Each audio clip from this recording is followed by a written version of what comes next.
që do t'i përsërisim këto emocione edhe në vitet e ardhshme.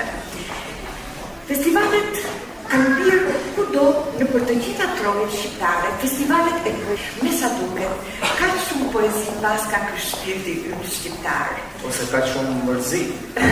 Po, edhe melankoli, edhe shpresë, edhe patje, edhe gëzim. Me siguri të gjitha bashkë poezia i përmend ajo një gjeni kaq e dashur, kaq popullore dhe kaq e ndjeshme që shkon drejt në zemër. Po flasim shumë për poezinë, sepse i takon e meriton, është gjithë tjeron.